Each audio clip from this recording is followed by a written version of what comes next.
If you're in the sea, you're not the sea. When you're in the sea, you can feel the effect of being there. You might be aware of the coolness and the wetness of the water, but you're not the water. You might be knocked over by the force of the waves, but you're not the waves. It's the same if you're in a bad mood. You are not the bad mood. You are in the bad mood. You can be separate from it if you're aware of it. Once you step out of the sea, your feelings change. The coolness might change to warmth and the wetness will be replaced by dryness. You were not and still are not the sea. You were in it and now you're not because you've chosen to come out of it. It's the same for thoughts, feelings and emotions. You have them, you sometimes feel like you're in them, but you are not them. You're separate from them and consequently you can observe them, regulate them and change them. I call the part of us that notices our inner observer. I give it a name because I'll refer to it a lot as we go forward, but also because then we know it's just a part of us. It's that part of us that notices what we're thinking, feeling and doing. It notices where we are, what mood we're in, whether we're wet, dry, happy or sad. It's important that you activate your inner observer and get it to start noticing what you're thinking, feeling and doing. It might sound like you saying to yourself, oh, I notice I'm distracted because I'm thirsty, or I notice that I'm feeling curious and optimistic as I watch this video.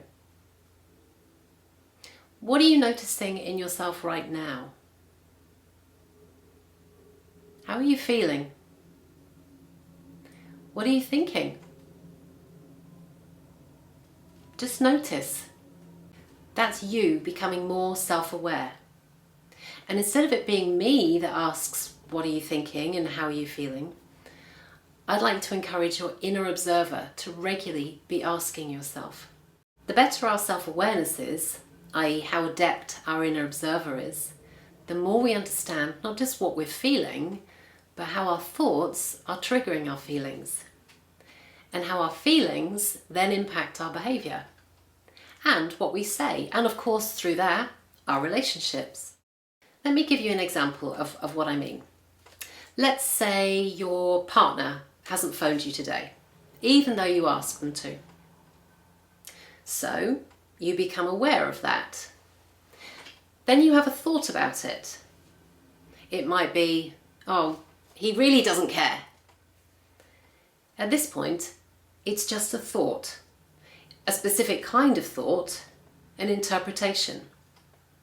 You've interpreted his action to mean he doesn't care. Then you notice that you feel something, perhaps some sadness, maybe some anger. Your feeling is in response to your interpretation, not his action. Your feeling may then cause you to have another thought. His work must be more important than me. An assumption, another kind of thought. Or maybe your feelings may take you to an impulsive action and you send him a sarcastic text. It's just an example, but hopefully you can see the link between thoughts, feelings and actions. The outside world, in this instance another person, may impact your thoughts, but he or she doesn't manage them, and he or she doesn't make you feel your feelings. You do that. If we go back to the tennis court, it's like someone sending a shot over the net. Generally, you'll run for it, but the other player doesn't make you run for it. And nor does he or she determine how or if you return the shot. We're interpreting things around us all the time, and often we're mistaken. We make assumptions, we jump to conclusions. Sometimes we're right, but even then we have a choice about the thoughts we have about our interpretations. And later we'll be looking at some of the reasons we might have some of our thoughts.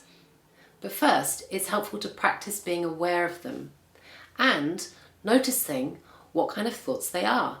Are they assumptions? Are they interpretations? Are they beliefs?